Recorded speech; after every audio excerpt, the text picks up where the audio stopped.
কোহিনুর তুমি আইছো? মোড়াটা টান দিয়ে বসো।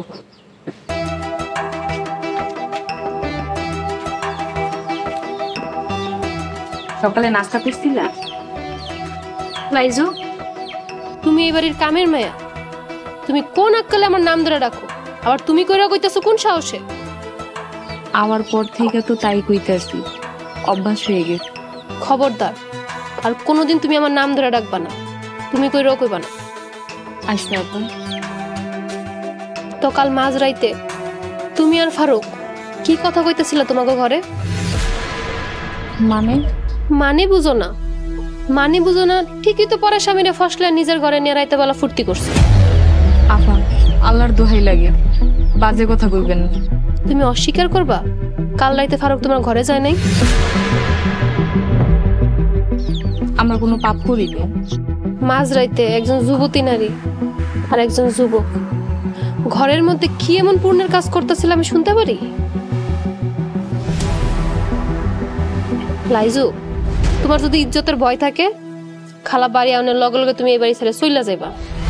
তা না হইলে তোমার আর ফারুক দুইজনের ইজ্জত হানি হইব।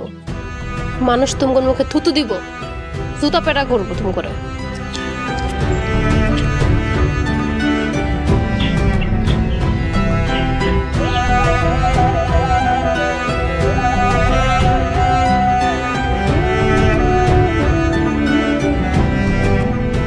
তোর মামাকে দাওয়াত দিয়ে আইলাম।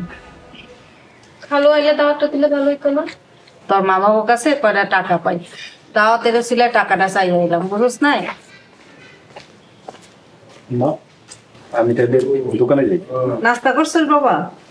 করছে, আমি নিজের হাতে নাস্তা বানায় খাইতে দিয়েছিলাম।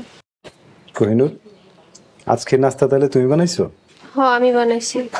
সবজিতে লবণটা একটু বেশি হয়েছে, আশা করি এরপরে ঠিক হয়ে যাব ইনশাল্লাহ। শখ করে বানাইছে, আস্তে আস্তে ঠিক হয়ে যাবে।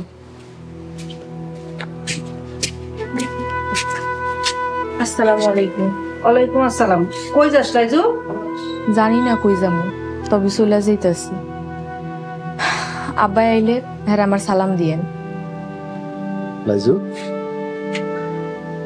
তুমি কই যাইতেছো? কোনো সমস্যা? কোনো সমস্যা না, কতদিনই তো এই বাড়িতে থাকলাম, আর কত। দোয়া করি আপনারা সবাই ভালো থাকবেন। ফারুকের বাপ না আসা পর্যন্ত তুই কোথাও যাইতে পারবি না।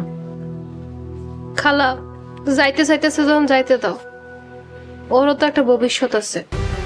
মাশাআল্লাহ, দেখতে শুনতেও সুন্দর, ওর একটা বিয়ে হওয়া উচিত।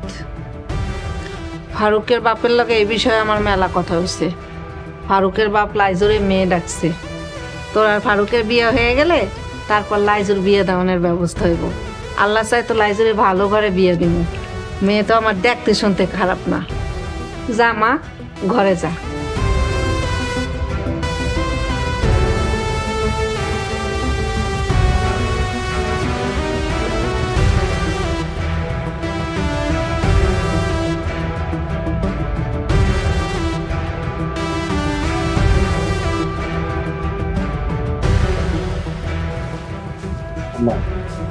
আমি তো দোকানে গেলাম।